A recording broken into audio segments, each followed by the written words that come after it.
دہلیز کے پار اس ناول کو تحریر کیا ہے روبین نواز نے۔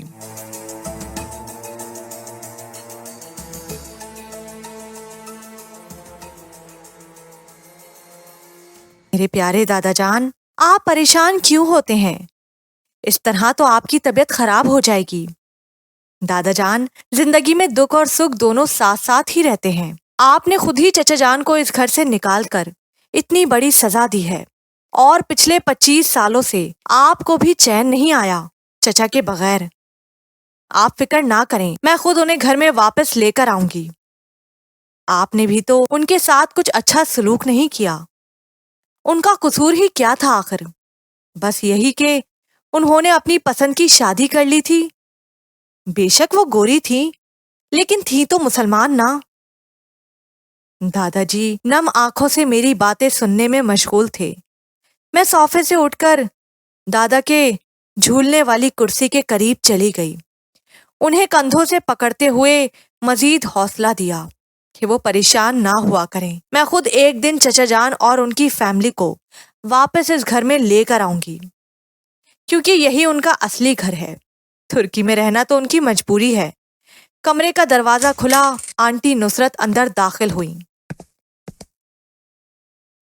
حدیث بچے، کھانا ٹیبل پر لگا دیا ہے، تم اور ابا آ جاؤ جلدی سے کھانے کی ٹیبل پر، سب انتظار کر رہے ہیں۔ وہ اتنا کہہ کر کمرے سے جا چکی تھیں۔ دادا جان بھی اپنی کرسی سے اٹھ چکے تھے۔ چلو حدیث بیٹا، کھانا کھا لیں، کیونکہ کھانے کو انتظار نہیں کرواتے۔ میں نے بھی مسکراتے ہوئے ان کی ہاں میں ہاں ملائی۔ کھانے کی میز پر بابا اور امی جان ہمارے ہی انتظار میں تھے۔ سب نے باری باری کھانا اپنی پلیٹوں میں نکال لیا تھا۔ میں جو ہی کھانا پلیٹ میں نکالنے لگی تو مجھے زینب کی چیخوں کی آواز سنائی دی۔ میں نے فوراً آنٹی نصرت سے زینب کا پوچھا کہ وہ اس وقت کہاں ہے، کھانا کھانے نہیں آئی؟ زینب تو شام سے اپنے کسی سہیلی کے ہاں گئی ہوئی ہے۔ امی کو میں نے بات مکمل بھی نہیں کرنے دی، اور میں فوراً بھاگتی ہوئی لاؤنج اور لان کو عبور کرتے ہوئے بیرونی گیٹ کھولا۔ میرے پیچھے سب بھاگے تھے۔ یا اللہ خیر، اس لڑکی کو کیا ہوا ہے؟ وزیر جلدی جا کر دیکھو حدیث کیوں بھاگتی ہوئی گھر سے نکلی ہے۔ مجھے ابھی بھی زینب کے رونے اور چیخنے کی آوازیں سنائی دے رہی تھیں۔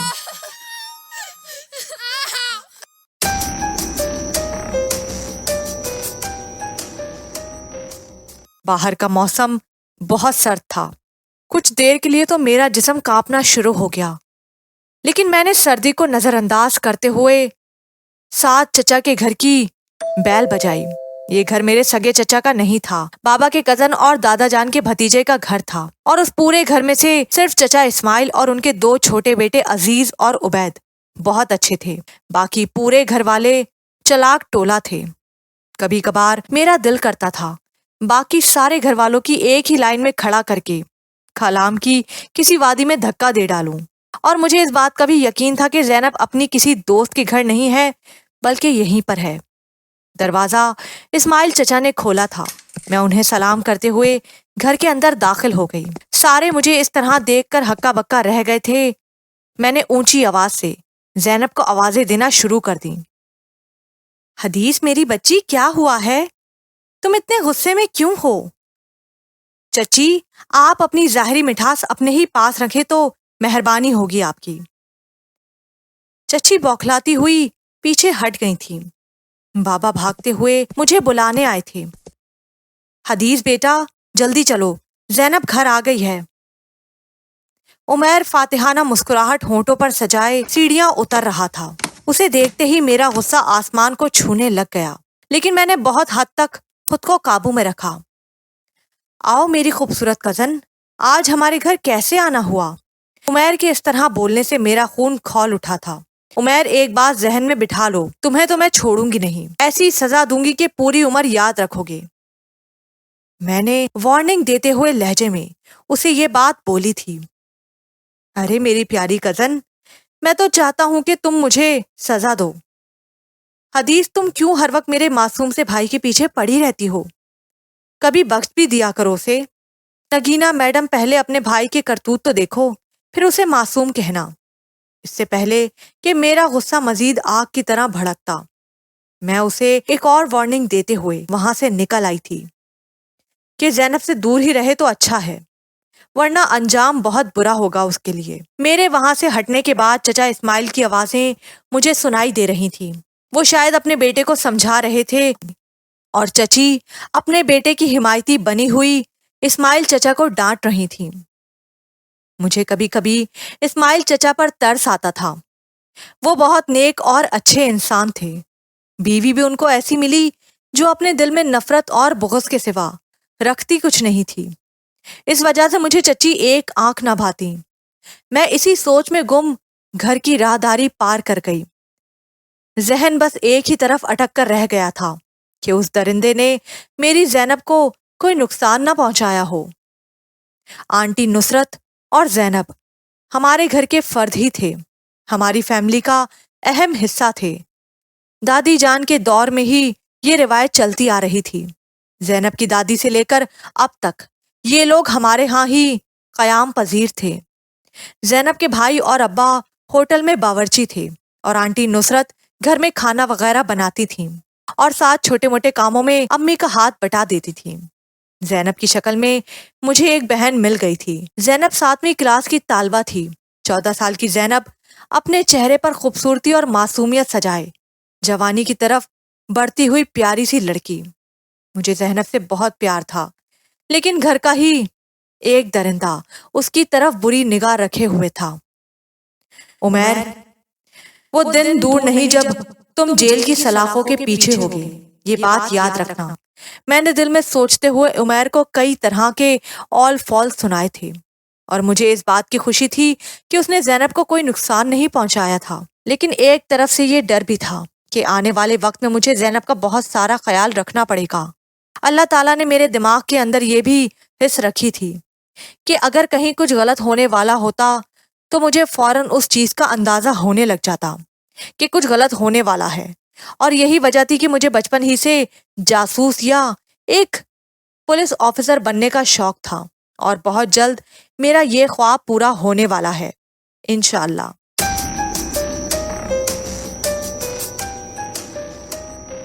اتنے ٹھنڈے علاقے میں صبح کی سیر میرے لیے میرے بس کی بات نہیں تھی، لیکن دادا جی کی مہربانی سے مجھے یہ کام سر انجام دینا پڑتا تھا، لہٰذا آج بھی میں، دادا جی اور زینب سیر کو نکل گئے۔ ہم روز تقریباً 2 کلومیٹر تک سیر کو آتے جاتے تھے، جو کہ گھر واپسی پر 4 کلومیٹر ہو جاتا تھا۔ کلام سوات کا ایک خوبصورت اور بہت ٹھنڈا علاقہ تھا۔ جب سے میں نے ہوش سنبھالا تھا ہم لوگ یہیں کے رہائشی تھے، اور یہ صبح کا وقت میرے لیے بہت ہی یادگار دن ہوتا تھا، کیونکہ دادا جی سے پرانے قصے سنتے ہوئے وقت تیزی سے گزر جاتا۔ ہم لوگ دریا کے کنارے پڑے ہوئے ایک بڑے سے پتھر پر بیٹھ گئے تھے۔ یہ پتھر بھی ہمارا دوست بن چکا تھا، لیکن روز اسی کے اوپر بیٹھ کر ہم لوگ سانس لیتے تھے۔ زینب کچھ دور پانی پیتی ہوئی بھیڑ بکریوں کے پاس چلی گئی تھی۔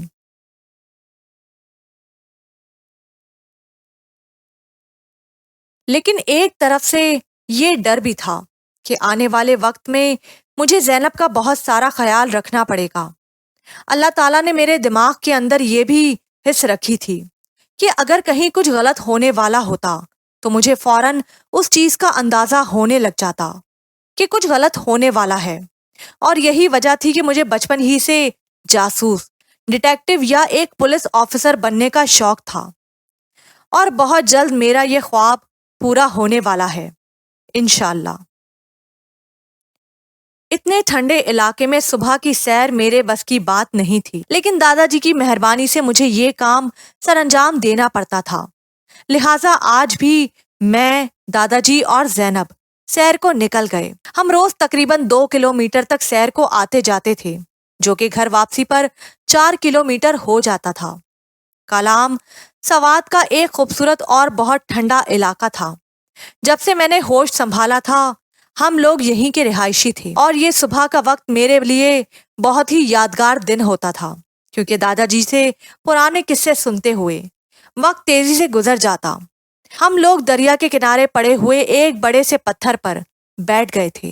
یہ پتھر بھی ہمارا دوست بن چکا تھا کیونکہ روز اسی کے اوپر بیٹھ کر ہم لوگ سانس لیتے تھے۔ زینب کچھ دور پانی پیتی ہوئی بھیڑ بکریوں کے پاس چلی گئی تھی۔ دادا جی، ہم لوگ اسلام آباد چھوڑ کر یہاں کیوں منتقل ہو گئے؟ بیٹا، تمہارے بابا نے کلام میں ہوٹل بنوایا کیونکہ یہاں ہوٹل وغیرہ کا بہت کام تھا۔ جو لوگ سیر و تفریح کے لیے یہاں آتے وہ ہوٹل میں رہنے کے لیے کمرے کرائے پر لیتے تاکہ انہیں اور ان کی فیملی ممبرز کو رہنے میں آسانی ہو۔ اسلام آباد سے کلام ہم لوگ اس لیے آ گئے تھے کیونکہ وزیر ہفتے میں ایک دفعہ ضرور کلام کا چکر لگاتا اور اس کے بغیر کوئی بھی کام نہیں ہو پاتا تھا۔ پہلے ہوٹل کو سنبھالنے کا کام تیرے چچا کو دیا تھا، لیکن جب وہ انگلینڈ پڑھنے کے لیے چلا گیا تو ہوٹل کا سارا بوجھ پھر سے تمہارے بابا کے سر پر آن پڑا۔ یہاں آنے کا فیصلہ پھر تمہاری دادی جان نے کیا تھا۔ 25 سال گزر گئے ہمیں یہاں شفٹ ہوئے۔ تب لوگ ویسے بہت کم رجحان رکھتے تھے ان علاقوں میں آنے کا، لیکن آج کے دور میں تو ہر کوئی پہاڑی علاقوں کی طرف منتقل ہو رہا ہے۔ اگر منتقل نہ بھی ہو لیکن رہائش ضرور رکھتا ہے یہاں۔ ہم لوگ چلتے چلتے آخرکار گھر پہنچ ہی چکے تھے۔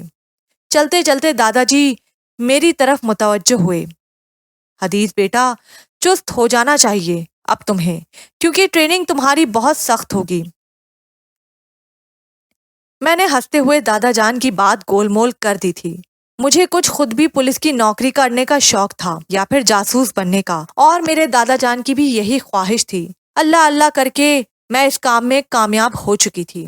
پولیس میں میرا سلیکشن ہو چکا تھا۔ 3 ماہ کی ٹریننگ کے لیے مجھے اسلام آباد جانا تھا۔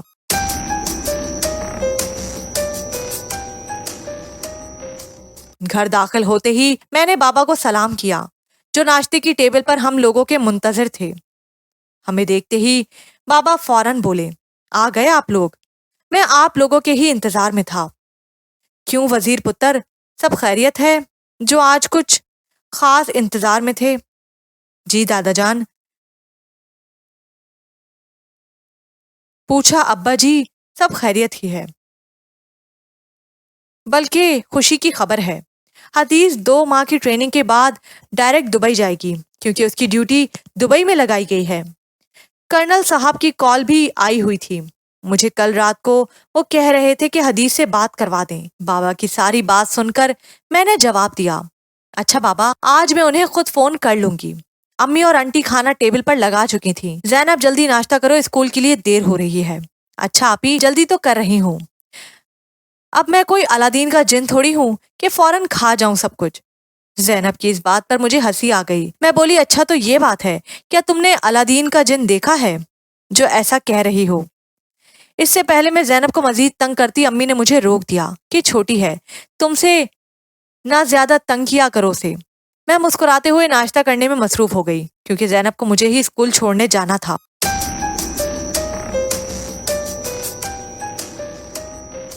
میں زندگی کے اس میدان میں جا رہی تھی جہاں جانے کا ہمیشہ سے میرا جنون رہا تھا۔ مجھے اپنی اس نوکری کو بخوبی سر انجام دینا تھا، جو کہ ہر کسی کے بس کی بات نہیں ہوتی۔ آج صبح ہی مجھے اسلام آباد کے لیے نکلنا تھا۔ زینب پیکنگ کروانے میں میری مدد کر رہی تھی۔ آپی، میں آپ کو بہت یاد کروں گی۔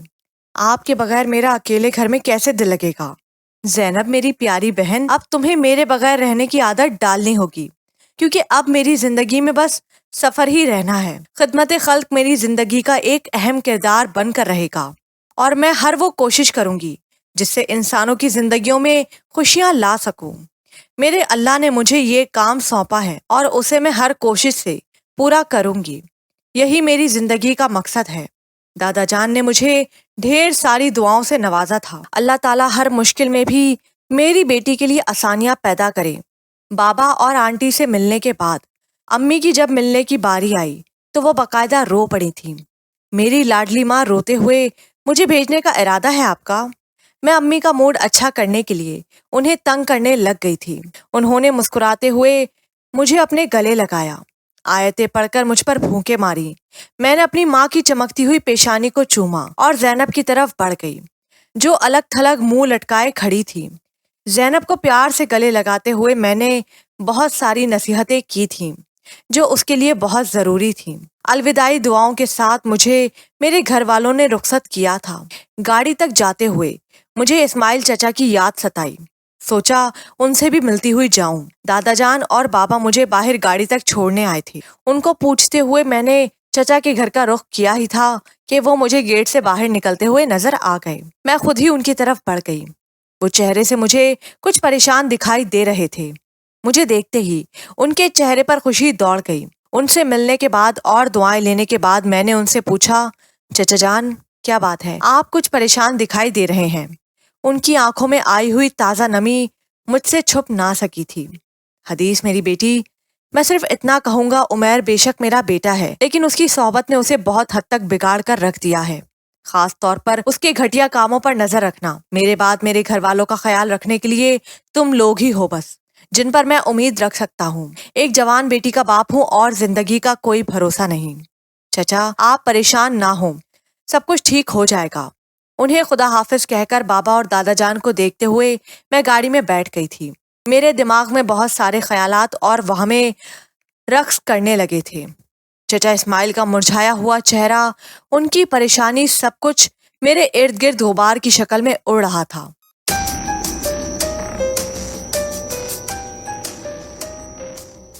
کالام سے اسلام آباد کا سفر تقریباً 6 گھنٹے سے بھی زائد تھا۔ میری آنکھوں میں نیند بھی امڑ آئی تھی۔ اگر میں سو جاتی تو مجھے ڈر یہ بھی تھا کہ کہیں ڈرائیور انکل صاحب بھی نہ سوئے ہوں گاڑی چلاتے چلاتے۔ لہٰذا اسی میں غنیمت جانی کہ ڈرائیور انکل سے ان کی بیٹیوں کی پڑھائی کے بارے میں پوچھ لیا جائے۔ انکل کے بچے ماشاءاللہ بہت لائق اور نیک تھے، اور ہمیشہ سے ہی مجھے وہ بہت پسند رہے تھے، جو بہت سارا علم رکھتے ہیں، دینی اور دنیاوی دونوں لحاظ سے۔ باتوں کے دوران انکل بولے، عزیز بیٹی آپ سو سکتی ہیں بے فکر ہو کر، کیونکہ آپ کی آنکھوں کی نیند اور باتوں کا میل ملاپ ہو نہیں پا رہا۔ میں نے مسکراتے ہوئے اپنے چہرے کا رخ کھڑکی سے باہر کی طرف کر لیا۔ پہاڑوں اور وادیوں کو دیکھتے ہوئے میری آنکھوں میں کب نیند اتر آئی اس بات کی خبر نہیں مجھے۔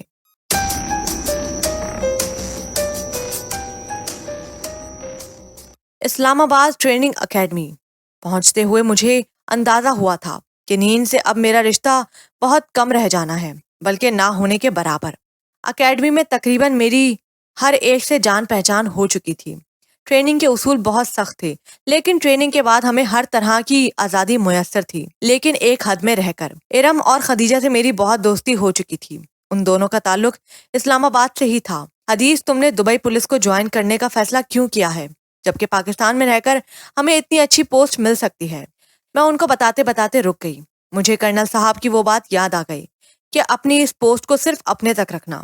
تم ایک انویسٹیگیٹر آفیسر کے طور پر وہاں جا رہی ہو، ایک جاسوس کے طور پر، جو اس بات کا سراغ لگائے گی کہ پاکستان کے کتنے گینگ شامل ہیں برے کاموں میں۔ یہ آپریشن ایک مشن ہوگا جسے سر انجام دینا تمہارا فرض ہے، چاہے اس میں تمہاری جان ہی چلی جائے۔ ارم میرے منہ کے آگے ہاتھ لہراتے ہوئے بولی، لڑکی کہاں کھو گئی ہو؟ ارے یار بس ایسے ہی کسی کی بات یاد آ گئی تھی۔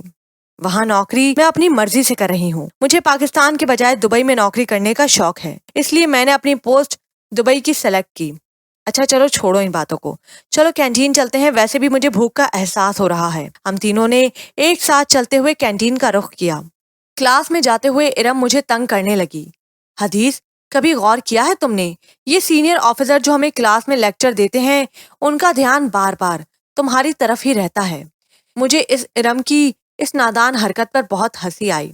ارم، دیکھنے والی بات پر تم نے غور کیا، لیکن اس بات پر کیوں نہیں کہ وہ ہمیں جب بھی پکارتے ہیں بچے یا بیٹی کہہ کر پکارتے ہیں؟ ارم میری اس بات پر خاموش ہو گئی۔ اور ویسے بھی وہ ہمارے سر ہیں، ایسی باتیں ان کے لیے تو نہ سوچا کرو پاگل۔ کلاس لیتے ہوئے میرے سر پر پھر سے گھنٹیاں بجنا شروع ہو گئی تھیں کہ جیسے کچھ غلط ہو رہا ہے، لیکن کہاں گڑبڑ ہے اس بات کا میں اندازہ نہیں لگا پا رہی تھی۔ خدیجہ میرے ساتھ ہی بیٹھی ہوئی تھی، لیکن ارم وہ کہاں چلی گئی تھی؟ میں نے آہستہ آواز میں خدیجہ سے پوچھا، ارم کہاں ہے؟ مجھے خدیجہ نے کہا اسے خود نہیں پتا کہ وہ کہاں چلی گئی ہے، کلاس میں تو ہمارے ساتھ ہی آئی تھی۔ مجھے ارم کے حوالے سے پریشانی ہونے لگی۔ وہ مجھے پہلے دن سے بہت اچھی لگی اور عجیب بھی۔ وہ بہت دکھی تھی۔ ہم ساری لڑکیاں جب بھی نماز پڑھتی تھی وہ اٹھ کر چلی جاتی تھی۔ ہمیں موبائل استعمال کرنے کی اجازت بہت کم تھی، لیکن وہ تقریباً کام سے فارغ ہونے کے بعد کسی سے ہر وقت فون پر ہی بات کرتی ہوئی پائی جاتی تھی۔ وہ کسی بہت برے کام میں پھنسی ہوئی تھی جس بات کی خبر نہیں ہو پا رہی تھی۔ میں سر سے اجازت لے کر کلاس سے باہر آ چکی تھی۔ ارم کو ادھر ادھر تلاش کرنے میں لگ گئی۔ مجھے زیادہ محنت نہیں کرنی پڑی تھی کیونکہ مجھے وہ لان میں کھڑی کسی سے فون پر بات کرتے ہوئے مل گئی تھی۔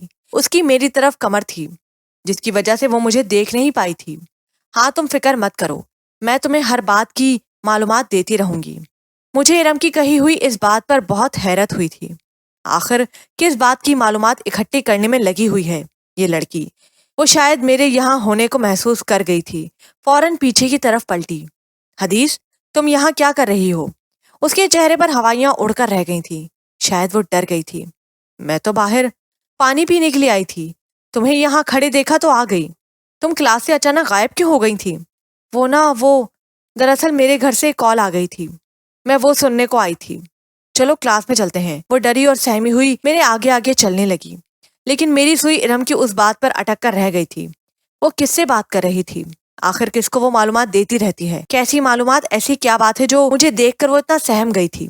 کچھ تو گڑبڑ ہے۔ میرے دماغ میں لگاتار گھنٹیاں بج رہی تھیں جو کہ خطرے کی گھنٹیاں تھیں۔ خیر، وقت کے ساتھ جب سب کچھ ظاہر ہو جائے گا، یہ سوچتے ہوئے میں ارم کے ساتھ چل پڑی۔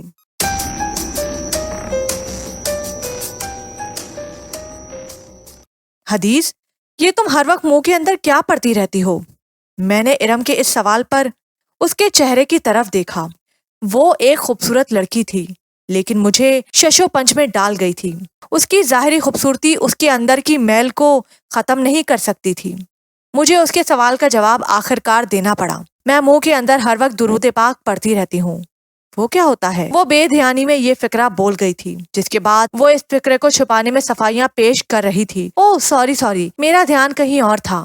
میں بے دھیانی میں ایسا بول گئی۔ درود پاک تو میں بھی پڑھتی رہتی ہوں منہ کے اندر۔ وہ جتنا بھی چھپاتی اس بات کو، لیکن مجھے اس کی حرکتیں سب کچھ بتاتی جا رہی تھیں۔ مزید ہم دونوں کے درمیان باتیں ہوتی اگر خدیجہ نہ آتی۔ حدیث، تمہارا بلاوا آیا ہے۔ میرا بلاوا؟ کہاں سے؟ کون بلا رہا ہے مجھے؟ میں کلاس سے نکل کر آپ دونوں کی طرف آ رہی تھی۔ راستے میں ہمایوں سر ملے تو انہوں نے کہا کہ حدیث کو ذرا میرے آفس میں بھیجنا۔ اتنی سی بات کو اتنا لمبا چوڑا کر کے بیان کرنے کا کیا فائدہ ہوا تمہیں؟ مجھے خدیجہ کی اس حرکت پر ہنسی آ گئی۔ میں یہ کہتے ہوئے اٹھ گئی، کینٹین جانے کے لیے تم دونوں میرا انتظار کرنا، دونوں اکیلی نہ چلی جانا۔ میں نے آفس کا دروازہ کھٹکھٹایا۔ آ جائیں۔ اندر سے ہمایوں سر کی آواز آئی۔ السلام علیکم سر، آپ نے مجھے بلایا تھا؟ وعلیکم السلام۔ آؤ حدیث بیٹا بیٹھو، مجھے آپ سے ایک بہت ضروری بات کرنی ہے۔ جی سر، کہیے۔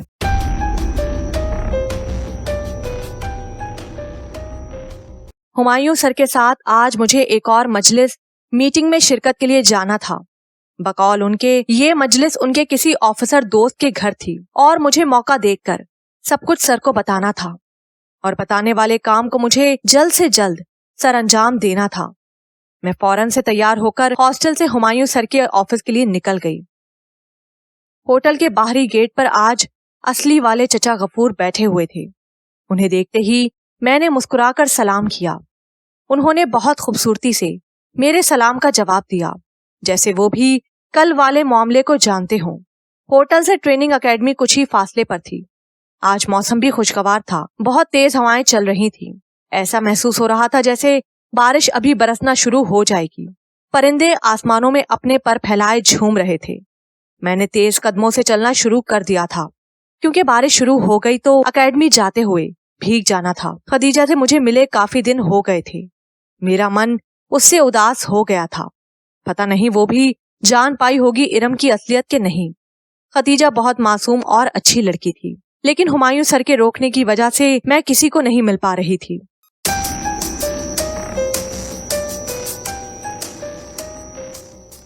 میں اکیڈمی پہنچ چکی تھی۔